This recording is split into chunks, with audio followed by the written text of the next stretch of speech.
যুক্তরাষ্ট্রের শিক্ষার্থী ভিসার প্রক্রিয়ায় বড় পরিবর্তন এনেছে মার্কিন প্রেসিডেন্ট ডোনাল্ড ট্রাম্পের প্রশাসন।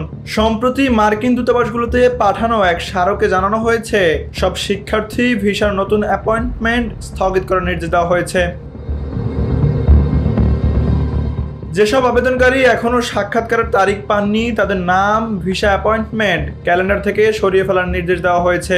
এই স্থগিতাদেশ পরবর্তী নির্দেশ না দেওয়া পর্যন্ত বহাল থাকবে। পাশাপাশি শিক্ষার্থী ভিসা ও বৈদেশিক বিনিময় কর্মসূচির আওতায় আসা আবেদনকারীদের সামাজিক যোগাযোগ মাধ্যমে নজরদারি ও যাচাই প্রক্রিয়া আরও কঠোর করা হচ্ছে।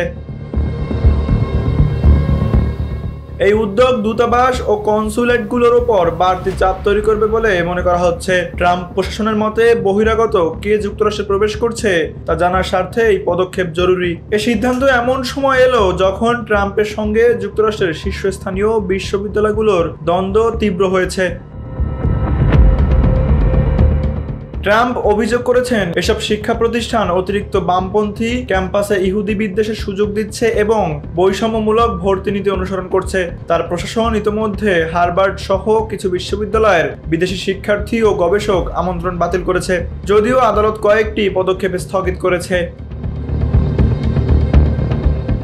হার্ভার্ডের শিক্ষার্থীদের 1/4 বেশি বিদেশি শিক্ষার্থী, তাই এই নীতির বাস্তবায়ন তাদের উপর মারাত্মক প্রভাব ফেলতে পারে। যুক্তরাষ্ট্রের অনেক বিশ্ববিদ্যালয় বিদেশি শিক্ষার্থীদের কাছ থেকে পাওয়া উচ্চ টিউশন ফির উপর নির্ভর করে। ফলে শিক্ষার্থী ভিসা বন্ধ বা দেরিতে প্রক্রিয়াকরণ হলে উচ্চশিক্ষার পরিবেশ এবং অর্থনৈতিক ভারসাম্যে বড় ধরনের প্রভাব ফেলবে।